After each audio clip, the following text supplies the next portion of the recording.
In this exercise, we're going to bring together all of the learning we've done so far inside of this project file and apply it to the task of assembling this B here, this letter B in the word boo. I've gone ahead and saved my progress as challengeofthebee.ai. If you're still working inside that original primitive.ai file, stick with it by all means. We want to take these rounded rectangles and these partial shapes and combine them into a single B, which we can see here inside the final finished ghostrobot.ai file. So you can see that we've got a B with a larger hole downstairs than upstairs. We also have this thick edge on right and this thick partial edge over here on the left-hand side. All right, I'm going to press Control-Tab or Command-tilde on the Mac in order to switch to the challengeofthebee.ai file right here. How do we combine all of these shapes together in order to create the B that we're looking for? Well, we're going to work through the stuff that we've learned so far. We're going to start with strokes are bad, fills are good. So I'm going to marquee all these shapes with the black arrow tool, make sure that I have all of them selected. And in all, I believe we've got 4 different paths. This right edge, this inner edge of the larger hole downstairs, the central rounded rectangle, and then this left edge as well. So those are the 4 paths that we're working with. Make sure that the talk balloon is not selected, as it is not in my case.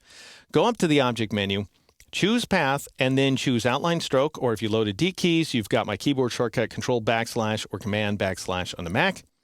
And now you've got a series of filled shapes. So that's step 1. Step 2 is to roughly approximate the final appearance of this letter, in this case.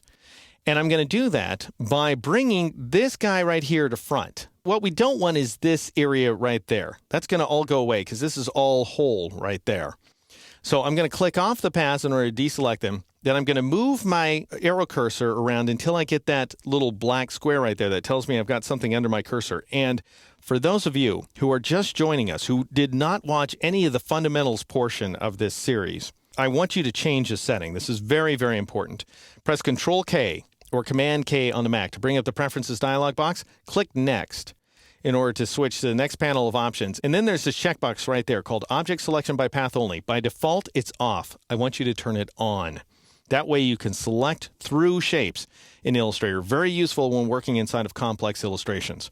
All right, so turn it on, click OK, then move your cursor around until you see that black square that tells you there's a path outline right there. Click in order to select the whole thing, and then press Control-Shift right bracket or Command-Shift right bracket on the Mac to bring it to front. Now we've got the approximate appearance that we're going for, right? We've got a hole upstairs. We've got a hole that will look better than this downstairs.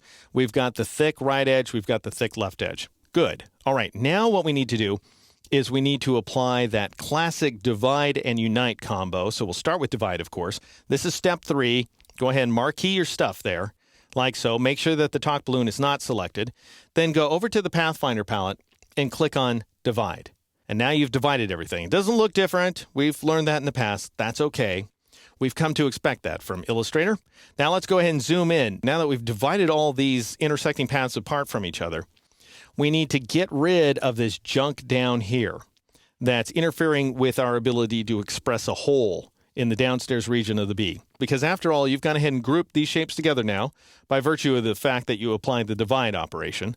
So get your white arrow tool. This is step 4, by the way.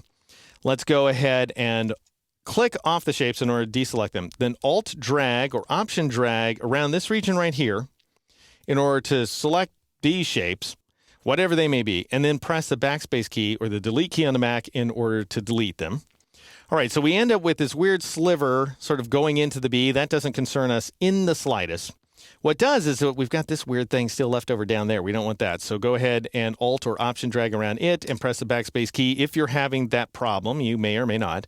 And then I'll Alt or Option drag around this region, like so. Not too far in. I don't want to go that far in because that selects some stuff we want to keep. Just this far in, about there, in order to select these various paths and press the backspace key or the delete key on the Mac in order to get rid of them. Now, I've got some weird sort of blue artifacting on screen here. I'm not sure if those are real things. They don't seem to be. When I hover over them, notice that forces a refresh and makes them go away. So I just want to make sure that we're getting rid of the bad stuff. Looks good to me. All right, so step 4 successfully completed. Let's go back to the black arrow tool. Just click anywhere on any one of the paths because they're all grouped together, right?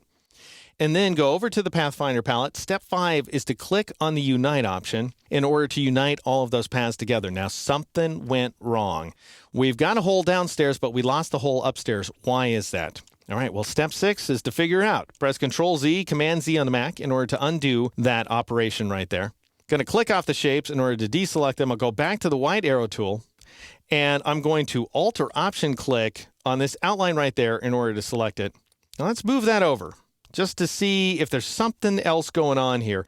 I'll Alt or Option drag right there. Sure enough, I've got a path. It's not filled or stroked, but it still got taken into consideration because it's a closed path. Illustrator is deciding that it is something that needs to be united with everything else, and so it becomes part of the big united object. All right, so let's go ahead and undo the movement of that stuff that we want to keep there by pressing Control-Z or Command-Z on the Mac. And what I'm going to do is I'm going to click off the shape for a moment to deselect it, Alt-click or Option-click. Nope. The thing that I'm trying to select is in back of this, so that's no good. So I'll go ahead and Alt or Option marquee this region right there. Got the Alt or Option key down, that's very important. And then Shift-Alt or Shift-Option click on that shape in order to deselect it. Now I've got just this area selected, just this bad path, and I'll press the backspace key or the delete key to get rid of it. All right, now, step 7. Now that we've solved the problem, hopefully, knock on wood, let's go back to the black arrow tool, click on any one of the paths to select everything, and then let's go back to Unite and see how things fare. So I'll click on the Unite icon. Things are looking great. So now let's go ahead and make this B into a full-fledged letter by pressing the I key to get the eyedropper, and then I'll click on this neighboring O right here. We're pretty zoomed in, so you can't see the entire O, but that's what it is, in order to lift its fill and stroke attributes. And everything's looking totally great, actually, at this point right here. Now, if you happen to see any weird problems, like if you zoom in on this edge, you may notice some sort of weird little fissures that are happening down here. Then what you can do is you can drag with the white arrow tool. Don't drag around this point. Notice I'm careful to avoid this point right there because it is the extreme end of this curved edge right there. We need to keep that curve.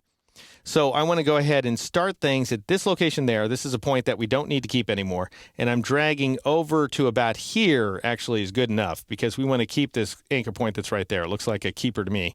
And I'll just marquee around these 3 points. I'm not pressing the Alt or Option key, by the way. I'm just marqueing in order to select those 3 points. And then I'll press the backspace key or the delete key on the Mac to get rid of them, and then press Control-J or Command-J on the Mac in order to fuse these 2 endpoints, what were formerly endpoints just now, with a straight segment. And then we want to repeat that same operation down here because I do have a little bit of a divot at that location there. So I'm going to click on that path just to see where the points are. And I'll marquee around these points right here, the bad points, in order to select them.